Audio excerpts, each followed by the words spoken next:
This happened to me in 2016 when I was living in Capitol Hill, Seattle. I worked the late shift at a local bookstore, and after closing up around midnight, I usually walked home. It was about 8 blocks, and I enjoyed the peace. I loved the silence of the city after dark when everything slows down. That night was cold, a little foggy, unusually quiet. Even the usual late-night drunks weren't out. As I turned the corner onto Pike Street, I noticed a man a few blocks ahead of me. Nothing strange at first, but then I realized he wasn't just walking, he was dancing. At first I thought he was drunk. He moved strangely, exaggerated steps, slow, theatrical, like a mime or a silent film actor. He wore a pale gray suit, oddly clean for midnight, and his arms swung loosely at his sides. His head tilted side to side, like he was keeping rhythm with a song I couldn't hear. As I got closer, I noticed something that froze me. He was smiling, not just a small smile, a wide, ear-to-ear grin, teeth exposed, frozen like it had been carved into his face. His eyes were wide open, unblinking. He'd crossed the street instinctively. He did too, mid-step, without missing a beat, still dancing, still smiling. No cars, no one else around. I sped up. So did he. His steps quickened but kept that unnatural rhythm. And then, he stopped. I was about 30 feet away. He stood perfectly still, grin unbroken, arms limp at his sides. Then he tilted his head all the way back, looking up at the sky. I could hear him giggling. Not a laugh, more like a gurgle, high-pitched and wet. Then he dropped his head and looked right at me. I froze. He raised his hand slowly and waved. Then he whispered. Even though we were far apart, I heard it like it was next to my ear. It's nice to be seen again. That was it. I turned and ran. I didn't care how I looked. I didn't stop until I was inside my apartment building, 3 blocks away. My hands were shaking so bad I dropped my keys. I called a friend. Slept with the lights on. A few days later, I told someone about it. She didn't laugh. She just said, "Sounds like you saw the smiling man." People have seen him all over the country, always smiling, always dancing, always following. Some say he's not human, some say he's a spirit, others think he's just something else. Whatever he is, I pray I never see that smile again. This happened to me back in 2004, when I was in high school in rural Illinois. Our school was built in the early 90s, thick brick walls, creaky wood floors, long narrow hallways with doors that looked like they belonged in a hospital. There was one girls' bathroom on the 3rd floor that everyone avoided. The lights always flickered and the stalls had these tall, heavy doors that slammed on their own sometimes. We called it the Hanako room, even though most of us didn't know what that meant. It wasn't until sophomore year that I found out. I was dared by a friend to go in alone after school and do the Bloody Mary thing.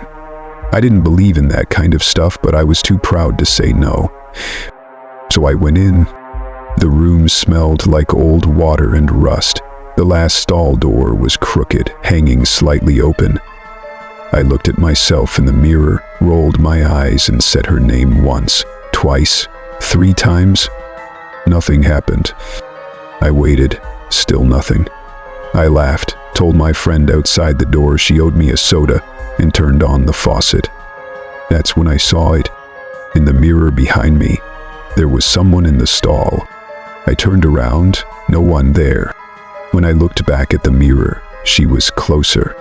A woman, long dark hair, soaked to her skin, pale face, deep red lips, and her eyes. They didn't blink, just stared through the glass, as if it was a window, not a reflection. I backed up.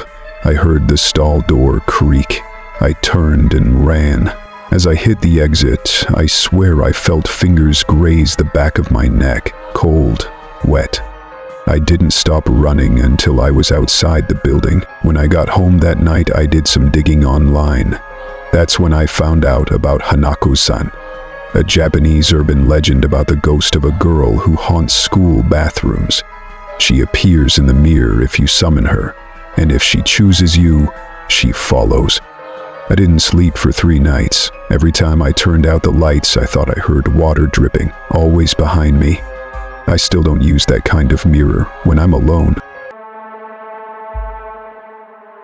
It was October 2021, and I was driving home from my sister's place in western Kansas. It's flat out there, just 2-lane roads cutting through miles of cornfields. No lights, no towns, just endless dark. Around 12:45 a.m., I pulled into a gas station in a tiny town I'd never heard of. I filled up, grabbed coffee, and parked in front of the building to check my GPS. That's when I heard a knock on the passenger window. 2 kids, maybe 10 or 11, standing side by side, no expression, pale skin, old clothes. The boy wore a brown wool coat that looked like it was from the 1940s. The girl had on a white dress that was too thin for the cold. They didn't smile. They didn't look scared. They just stood there. Then the girl spoke, calm, monotone. "Can you give us a ride?" My stomach turned. I didn't move. I didn't even breathe. She spoke again. "We can't come in unless you say yes." That's when I saw their eyes. Black. Completely black, no whites, just dark, empty pits. I felt my heart lurch, like my body knew before my mind did. Something was wrong. I turned the ignition, slammed it into reverse, and drove off so fast I almost clipped the pump behind me. I didn't stop until I was 2 towns away. I pulled over and dry heaved into a ditch. Later that week, I looked it up, the Black Noon Kids. It's an urban legend, they say, but people have reported encounters for years. All similar. They knock on your car, your house, they speak calmly, ask to come in. And if you say yes, well, that's the part no one ever talks about. Never let them in. I never found out what happens next, and I never stop for strangers anymore. And those were 3 true urban legends horror stories, proof that some stories are more than myths. Whether it's the eerie smile of a man who shouldn't exist, a ghost in the mirror who watches from the shadows, or children with hollow eyes and unspoken intentions, these legends aren't just tales told around campfires. They're warnings. And sometimes, if you're unlucky enough, they find you. Urban legends endure because deep down we know there's truth hiding in them. A reflection too clear, a knock at midnight, a stranger who doesn't blink. So next time you hear footsteps behind you when no one's there, or someone asks to be let in, remember this. Legends begin with someone like you, someone who didn't believe until it was too late. If one of these stories chilled you, let us know which one you'll never forget. And if you've ever had a real-life brush with an urban legend, we want to hear your story. Don't forget to like, share, and subscribe for more terrifying true encounters. Until next time, stay in the light, and whatever you do, don't say her name out loud.